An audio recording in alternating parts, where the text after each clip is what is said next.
that semantic or logical oppositions. They are what I call a partition of the sensible, a partition, a kind of a priori distribution of the visible and the intelligible, a kind of partition of the places and of the capacity or the incapacities attached to the fact of being in this or that place. Put in other terms, these oppositions, in fact, are allegories of inequality. This is why the relations can be overturned.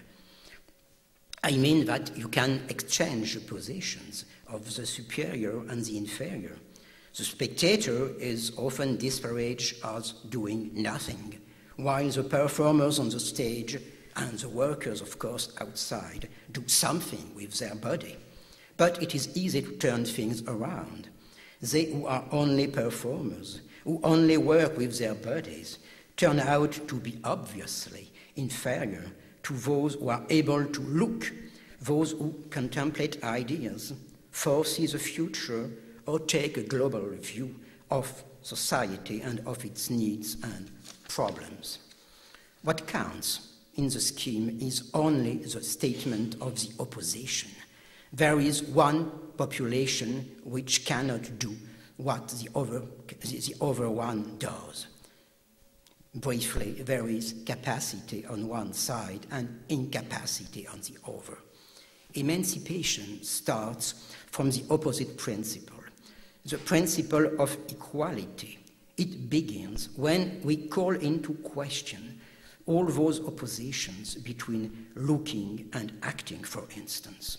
When we understand that the distribution of the visible is part of the configuration of domination and subjection, that looking is an action which precisely modifies that distribution, that interpreting the word is already a means of transforming it. The spectator is active as the student or the scientist. He selects, he compares, he interprets. He ties up what he observes with many other things that he has observed on other stage, in other kinds of space. The spectator makes his poem with the poem that is performed in front of him, participates in the performance if he is able to tell his own story about the story in front of him.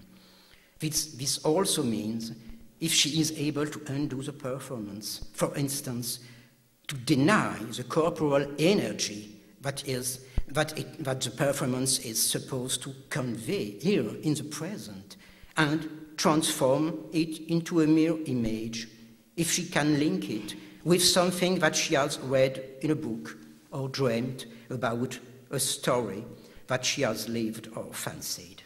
The spectator is a distant viewer and interpreter of what is performed in front of him, and he is attentive to it to the extent that he is distant. This is the second key point. The spectator sees, feels, and understands something to the extent that he or she makes his or her own poem, as the poet has done, as the actors, dancers, or performers have done. The dramaturge would like him to see this thing, feel that feeling, understand this lesson out of what he sees, and get into that action in consequence of what he has seen, felt, and understood. The dramaturge sets in thus the same presupposition as the stultifying master, the presupposition of equal transmission. The master presupposes that what the student learns is the same thing as what is taught to him. It is what is involved in the idea of transmission. There is something, a knowledge, a capacity, an energy, which is on one side, in one mind or one body, and that must be transferred on the other side, into the other's mind or body.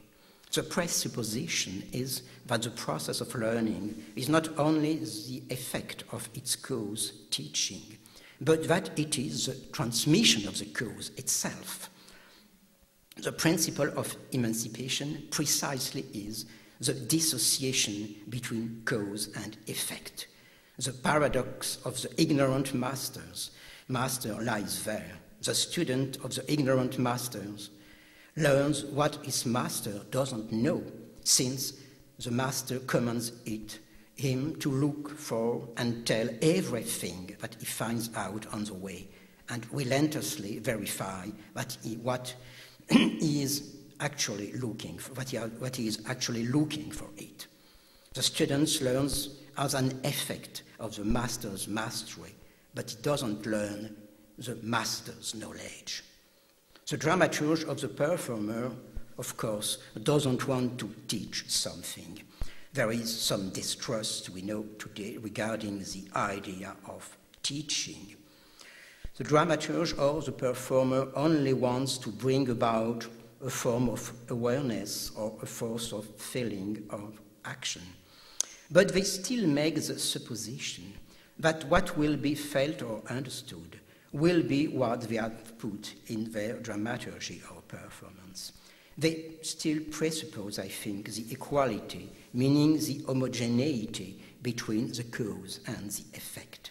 As we know, that equality rests on a more basic inequality. It rests on the presupposition that there is a good knowledge or a good practice of the distance and of the means of suppressing it.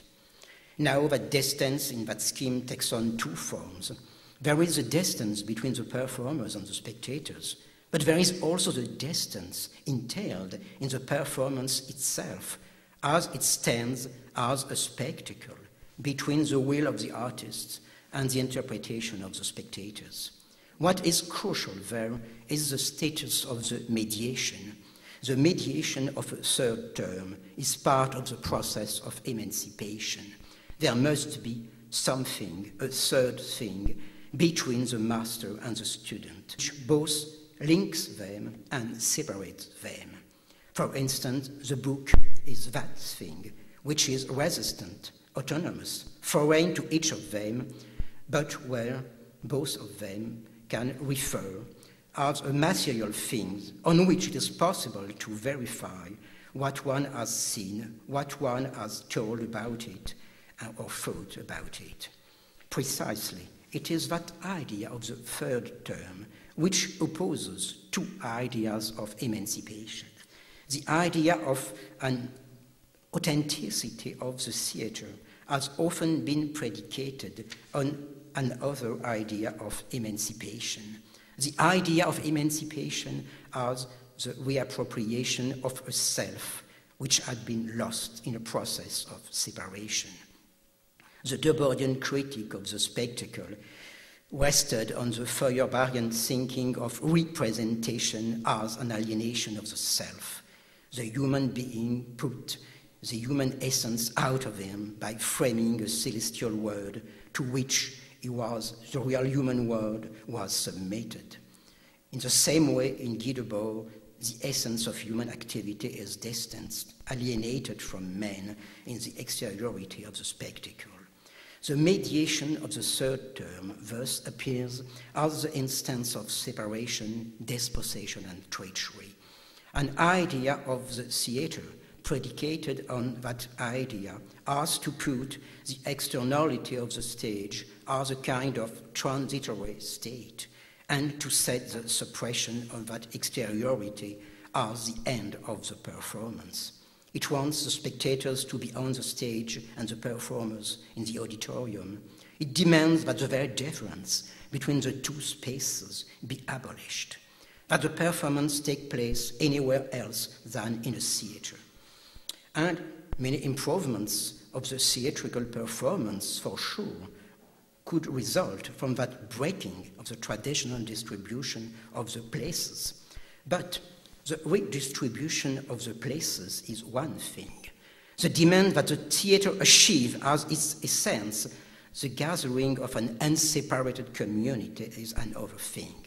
The first one means the invention of new forms of intellectual adventure. The second one means a new form of Platonic assignment of the bodies to their good place. This presupposition is connected with the third one, the presupposition that the essence of the theatre is the essence of the community. The spectator is supposed to be redeemed